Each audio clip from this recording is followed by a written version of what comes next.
Assalamualaikum warahmatullahi wabarakatuh. Di sini saya akan sedikit menjelaskan tentang sejarah terbentuknya Pancasila dan nilai-nilai yang terkandung dalam Pancasila. Pada tanggal 1 Juni 1945, Insinyur Soekarno berpidato mengenai rumusan dasar negara Indonesia. Kemudian, Insinyur Soekarno memberi istilah dasar negara Indonesia dengan nama Pancasila. Menurut Profesor Muhammad Yamin, Pancasila berasal dari bahasa Sanskerta yang terdiri dari dua suku kata dan mengandung dua macam arti. Yang pertama yaitu panca yang artinya lima, dan yang kedua yaitu sila yang artinya batu sendi, alas, atau dasar. Sedangkan menurut huruf Dewanagari, sila yaitu peraturan tingkah laku yang penting. Tetapi dari kata sila ini dalam bahasa Indonesia menjadi susila, artinya tingkah laku yang baik. Pidato Profesor Muhammad Yamin berisikan 5 asas dasar negara, yaitu perikebangsaan, perikemanusiaan, periketahanan, perikerakyatan, dan kesejahteraan rakyat. Selanjutnya, Supomo menyatakan gagasannya tentang rumusan 5 dasar negara itu, yaitu peraturan, kekeluargaan, keseimbangan, lahir dan batin, musyawarah, dan keadilan rakyat.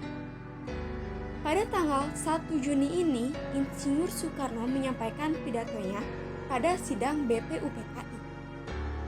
Isi pidatonya terdapat beberapa susunan terkait 5 asas sebagai dasar negara Indonesia, yaitu nasionalisme atau kebangkitan nasional, internasionalisme atau perikemanusiaan, mufakat atau demokrasi, kesejahteraan sosial, dan ketuhanan yang berkebudayaan.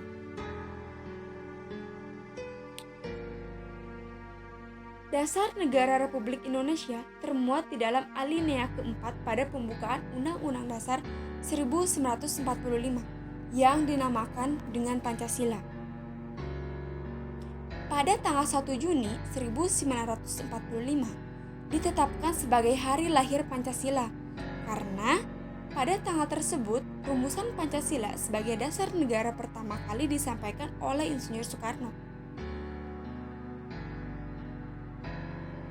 Sementara itu, berbagai kejadian pemberontakan di tanah air yang melibatkan banyak pihak menjadi pemicu lahirnya Hari Kesaktian Pancasila yang ditetapkan pada tanggal 1 Oktober 1965.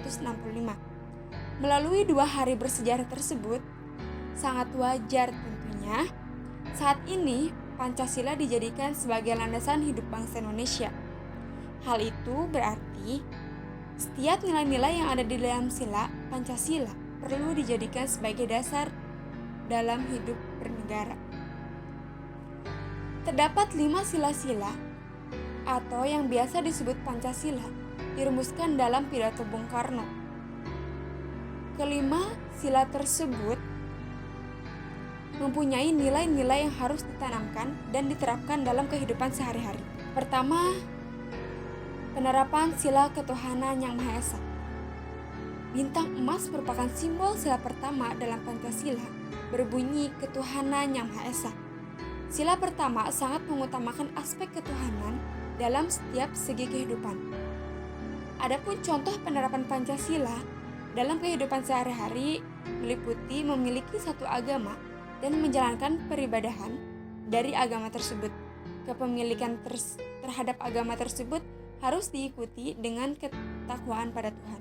Yang kedua yaitu penerapan sila kemanusiaan yang adil dan beradab.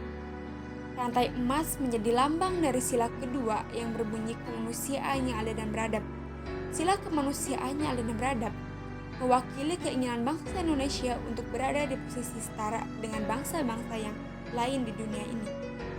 Contoh penerapan dalam kehidupan sehari-hari yaitu menghargai perbedaan di tengah masyarakat yang terdiri dari banyak suku, agama, ras, dan adat istiadat. Senantiasa menjaga adab atau kesopanan, kehalusan, dan kebaikan budi pekerti kita dalam berbagai kondisi. Yang ketiga, penerapan sila persatuan Indonesia. Pohon beringin menjadi simbol sila ketiga yang berbunyi Persatuan Indonesia.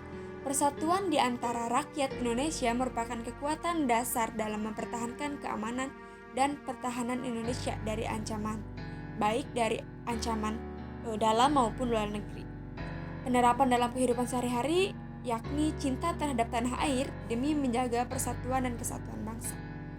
Yang keempat, ada penerapan sila kerakyatan yang dipimpin oleh hikmat kebijaksanaan dalam permusyawaratan perwakilan. Kepala banteng merupakan simbol sila keempat Pancasila yang berbunyi kerakyatan yang dipimpin oleh hikmat kebijaksanaan dalam permusyawaratan perwakilan. Kepala banteng menjadi perumpamaan manusia dalam mengambil keputusan, yakni yang harus dilakukan secara tegas. Contoh dalam penerapan kehidupan sehari-hari yaitu ikut serta dalam pemilihan umum dengan menggunakan hak pilih serta mengajak orang lain untuk menggunakan hak pilihnya. Yang kelima, ada penerapan sila keadilan sosial bagi seluruh rakyat Indonesia. Padi dan kapas menjadi simbol sila kelima atau yang terakhir, yang berbunyi keadilan sosial bagi seluruh rakyat Indonesia. Adanya sila tersebut diharapkan bisa mewujudkan keadilan sosial bagi seluruh rakyat Indonesia. Dengan contoh penerapan kehidupan sehari-hari, yaitu senantiasa berusaha sebaik mungkin untuk membantu orang-orang yang sedang dilanda kesulitan. Cukup sekian pemaparan yang dapat saya sampaikan. Mohon maaf apabila banyak kesalahan kata. Wabillahi taufiq wal hidayah. Wassalamualaikum warahmatullahi wabarakatuh.